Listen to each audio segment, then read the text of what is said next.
இந்த மகா சிவராத்திரியில் என்ன செய்யணும் என்ன செய்யக்கூடாதுங்கிறத இந்த வீடியோவில் முழுசாக பார்த்துருவோம். இந்த காலகட்டத்தில் நாம் பல பிரச்சனைகளோடு தான் வாழ்ந்துட்டுருக்கோம், மன உளைச்சலோடு தான் வாழ்ந்துட்டுருப்போம், பல விதமான இன்னல்களில் தான் இருந்துகிட்ருப்போம். இந்த 9 கிரகங்கள் தானே ஒரு மனிதனை ஆட்டி படைக்குது.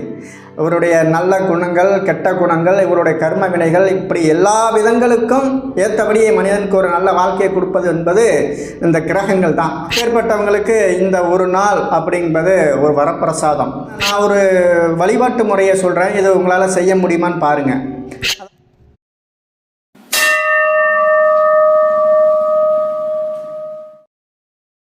மகா சிவராத்திரி. இந்த மகா சிவராத்திரிங்கிறது சிவன் பக்தர்கள் பொதுவாகவே எல்லா மக்களுக்கும் ஒரு உகந்த நாள் அப்படின்னு பார்த்திங்கன்னா அந்த மகா சிவராத்திரி. இந்த மகா சிவராத்திரி அன்னைக்கு நாம் வேண்டுதல் எல்லாமே நிறைவேறும். இந்த மகா சிவராத்திரியில் என்ன செய்யணும் என்ன செய்யக்கூடாதுங்கிறத இந்த வீடியோவில் முழுசாக பார்த்துருவோம். முதல்ல இந்த சிவராத்திரி என்பது எல்லா மாதங்களிலும் வரும். ஆனால் இந்த மகா சிவராத்திரி அப்படி என்பது வருடத்தில் ஒரு நாள் மட்டும்தான் வரும். மாசி மாதம் சதுர்த்தி அன்னைக்கு இந்த மகா சிவராத்திரி அன்று ரொம்ப சிறப்பாக கொண்டாடுவாங்க. இந்த மகா சிவராத்திரி அன்னைக்கு நாம் என்ன செய்யணும் அப்படின்னா, கண்டிப்பாக நீங்கள் எத்தனை காலம் கோவிலுக்கு போகாதவங்க கூட இருப்பீங்க. ஆனால் இந்த ஒரு நாளாவது நீங்கள் சிவன் ஆலயத்துக்கு போயே ஆகணும். ஏன் அப்படி சொல்கிறேன்னா, இன்றைய காலகட்டத்தில் நாம் பல பிரச்சனைகளோடு தான் வாழ்ந்துட்டுருக்கோம், மன உளைச்சலோடு தான் வாழ்ந்துட்டுருப்போம், பல விதமான இன்னல்களில் தான் இருந்துகிட்ருப்போம். அதெல்லாம் ஒரு காலமாவது தீராதா, இதுலேருந்து விடுதலை கிடைக்காதா அப்படிங்கிற ஏக்கங்கள்லாம் பல நாள் இருந்துகிட்ருக்கோம். அப்பேற்பட்டவங்களுக்கு இந்த ஒரு நாள் அப்படிங்கிறது ஒரு வரப்பிரசாதம். இந்த மகா சிவராத்திரி அன்னைக்கு நீங்கள் போய் வழிபாடு செஞ்சீங்க அப்படின்னா பலவிதமான பலன்களை பெறலாம். இதுதான் உண்மை.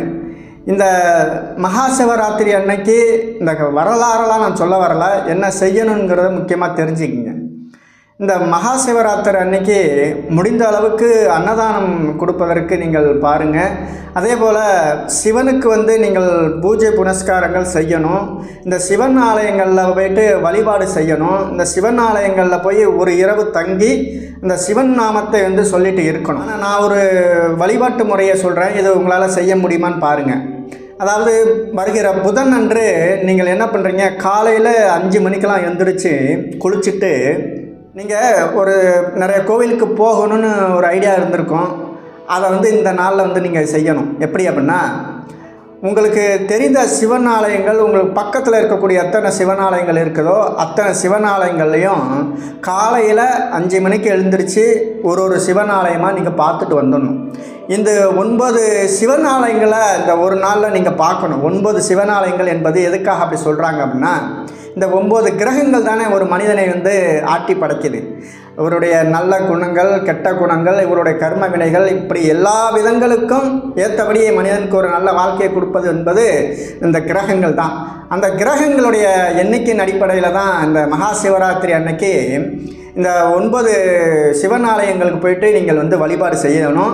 அந்த 9 சிவன் ஆலயங்கள் போயிட்டு வழிபாடு மட்டும், சிவ வழிபாடு மட்டும் செஞ்சால் போதுமா அப்படின்னா கிடையாது. நீங்கள் ஃபஸ்ட்டு ஒரு கோவிலுக்கு போகிறீங்க அப்படின்னா அங்கே நந்தியம் பெருமாள், விநாயகர் பெருமான், தாயார், சிவபெருமான், பைரவர், தட்சிணாமூர்த்தி, துர்க்கை, இப்படி எல்லா தெய்வங்களுக்கும் காலையில் நீங்கள் வழிபாடு பண்ணிடணும்.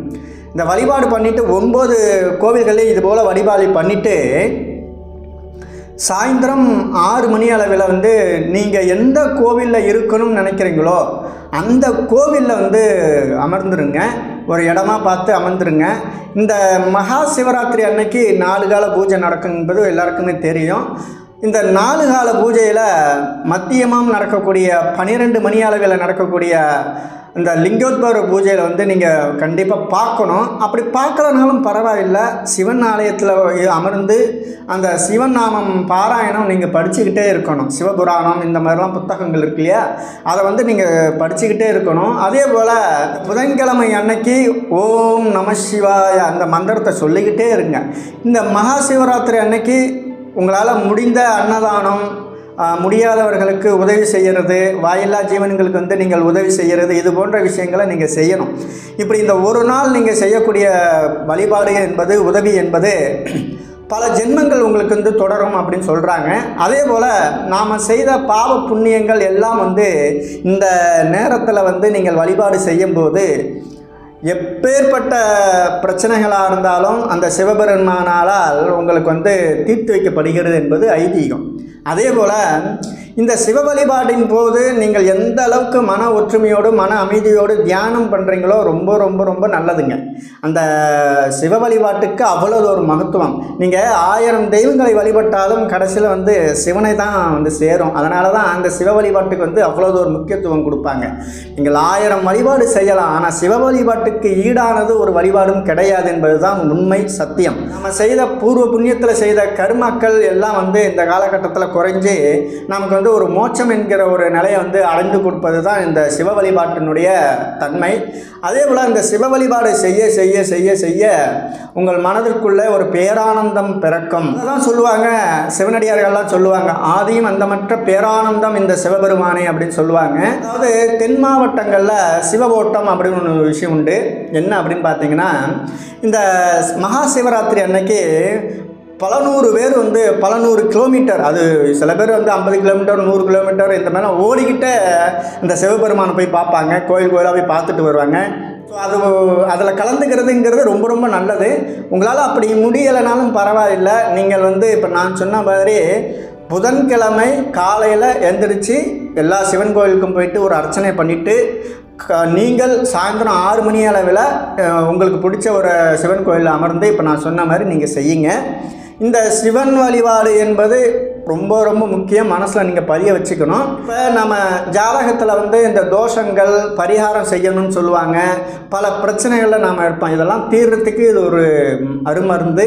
அதனால் இதை தவற விட்டுடாதீங்க எக்காரணம் கொண்டும். நான் வந்து ஸ்பெசிஃபிக்காக ஒரு கோவில் சொல்கிறேன், அது உங்களால் போக முடியுமான்னு பாருங்கள்.